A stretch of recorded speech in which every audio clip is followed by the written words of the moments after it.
आज UP BEd की संयुक्त प्रवेश परीक्षा कोविड के दौर में होने वाली बड़ी परीक्षाओं में से एक है।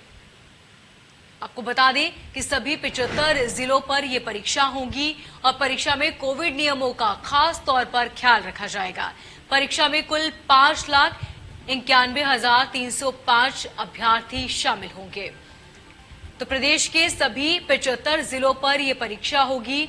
यूपी बीएड प्रवेश परीक्षा हो रही है, जिसमें कोविड नियमों का खास तौर पर ख्याल रखा जाएगा। यानी कि अब से पहले जिस तरीके से बीएड की परीक्षा होती थी, उसमें इस बार बहुत अंतर होगा, क्योंकि कोरोना काल चल रहा है। ऐसे में अब परीक्षा में बहुत तरीके के बदलाव किए गए हैं। कोविड प्रोटोकॉल का खास तौर पर छात्रों को और टीचर्स को ध्यान रखना होगा। प्रदेश के सभी 75 जिलों में यह परीक्षा आयोजित की जा रही है।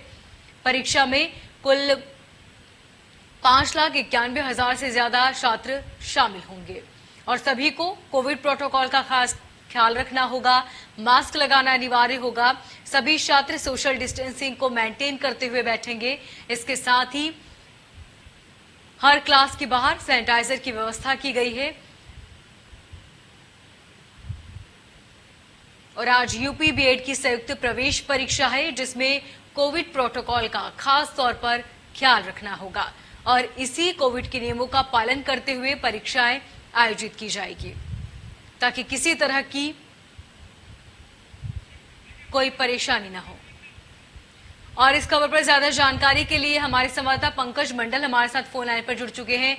पंकज, इस बार जो परीक्षाएं होंगी उसमें कितने बदलाव होंगे और क्या वो नियम होंगे जिनका पालन करना होगा? जी बिल्कुल, आपको बताना चाहूंगा कि कोरोना काल के दौरान ये सबसे बड़ी परीक्षा होगी, जिसमें कि लगभग 5,91,000 बीएड के जो परीक्षार्थी हैं वो शामिल होंगे। महत्वपूर्ण बात है कि इसमें जो पुरुष अभ्यर्थी होंगे 2,64,294 करीब होंगे, तो वही 3,27,000 लगभग जो महिला है वो अभ्यर्थी होंगे। महत्वपूर्ण बात है कि पूरे प्रदेश में लगभग 1,476 केंद्र बनाए गए हैं, जिसमें कि आपको बता दें जो दृष्टिबाधित छात्र होंगे वो लगभग 301 होंगे, जिसके लिए कि सुरती लेखक की व्यवस्था की गई है। महत्वपूर्ण बात है कि लगातार उत्तर प्रदेश में जिस तरह से परीक्षा और तमाम सारे कॉलेजेस के तमाम सारे परीक्षा को टाला गया था, प्रमोट किया गया था, उसी तर्ज पर अब देखने वाली बात यह है कि जो बीएड की परीक्षा है, संयुक्त परीक्षा है, ये परीक्षा लखनऊ सहित प्रदेश के 75 जिलों में होंगे। 1,400 करीब सेंटर बनाए गए। महत्वपूर्ण बात है कि राजधानी लखनऊ में लगभग 10,000 अभ्यर्थी है जो शामिल होंगे, जिसमें कि 30 राजधानी लखनऊ में सेंटर बनाए गए हैं।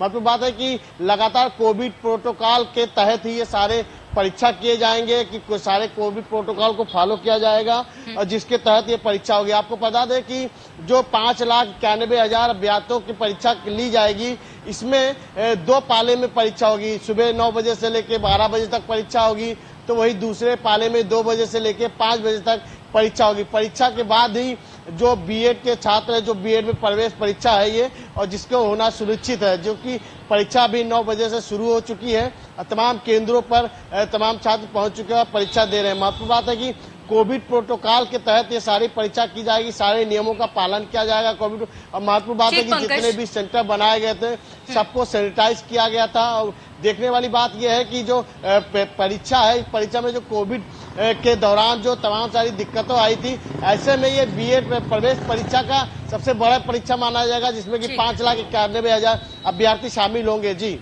ठीक पंकज, हमारे संवाददाता सुशील भी हमारे साथ जुड़े हुए हैं इस खबर पर ज्यादा जानकारी के लिए। सुशील, इस बार जो टीचर्स हैं उन्हें क्या वो नियम है जिनको फॉलो करना होगा और क्या सभी छात्रों को आरटीपीसीआर टेस्ट रिपोर्ट लाना भी अनिवार्य होगा?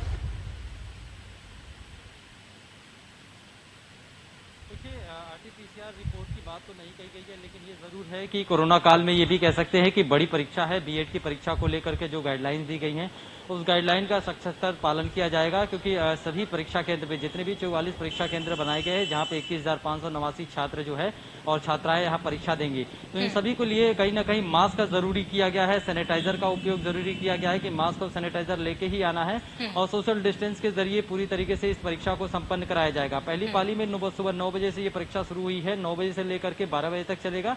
उसके बाद दूसरी पाली 2 बजे से शाम 5 बजे तक चलेगी और इन दोनों पालियों में पूरी कोरोना गाइडलाइन का पालन किया जाएगा। हर परीक्षा सेंटर पर बाहर परीक्षा गेट पे ही परीक्षा केंद्र के गेट पर ही जो है वहां पे सैनिटाइजर रखा गया है, मास्क भी रखा गया है, यानी जो अभ्यर्थी अगर मास्क लेके नहीं आता है उसे मास्क भी प्रोवाइड कराया जाएगा और बाकायदे उसके हाथों को सैनिटाइज कराने के बाद सोशल डिस्टेंस का दायरा मेंटेन करते हुए परीक्षा को संपन्न कराया जाएगा। तो कह सकते हैं कि कोरोना गाइडलाइन का पालन कराते हुए ये बीएड परीक्षा को संपन्न कराने के लिए शासन द्वारा निर्देश दिया गया है और सभी परीक्षा केंद्रों पर जो है इस तरह की व्यवस्था देखने को मिलेगी। और निश्चित रूप से कह सकते हैं कि कोरोना काल में भले ही जो है कोरोना से बचाते हुए सरकार शासन लगातार कवायद कर रहा है, लेकिन वहीं कहीं न कहीं जो जरूरत की चीजें हैं या जो जरूरी परीक्षाएं हैं उनको भी शासन जो है धीरे धीरे संपन्न करा रहा है। इसी क्रम में बीएड की परीक्षा संपन्न हो रही है जिसको लेकर के पूरी तरह से गोरखपुर में तैयारी की गई है। जी सुशील, इसके साथ ही कई ऐसे छात्र भी होंगे जो कोरोना के चलते इस बार परीक्षा नहीं दे पा रहे होंगे, उनके लिए अब आगे क्या कुछ व्यवस्था की जाएगी?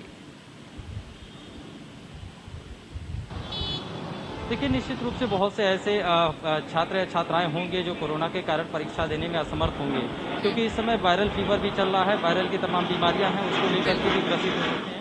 तो ऐसे में फिलहाल अभी शासन की तरफ से कोई तरह का निर्देश नहीं आया है कि उनके लिए आगे क्या व्यवस्था की जाएगी, लेकिन ये जरूर है कि शासन की तरफ से हर एक तबके को ध्यान में दिया जा रहा है, हर एक अभ्यर्थी हर एक परीक्षा को जो है प्राथमिकता दी जा रही है। तो ऐसे में आगे उनके लिए भी कोई निर्देश जरूर आएगा, लेकिन फिलहाल अभी तक इस तरह का कोई निर्देश सामने नहीं आया है कि जो परीक्षार्थी की तबीयत खराब हो उनके लिए कब एग्जाम दिया जाएगा। लेकिन ये जरूर है कि जो परीक्षार्थी स्वस्थ हैं, जो अभ्यर्थी स्वस्थ हैं, वो आकर के जो है कोरोना गाइडलाइन का पालन करते हुए अपनी परीक्षा को देंगे और पूरी तरीके से कह सकते हैं शासन निश्चित रूप से ऐसे जो परीक्षार्थी हैं या जो ऐसे अभ्यर्थी हैं उनके लिए भी सोचेगा और आगे उनके लिए भी तिथि और तारीख घोषित करेगा। ठीक, तो ये वो नियम जिनका छात्रों को खास तौर पर ख्याल रखना होगा।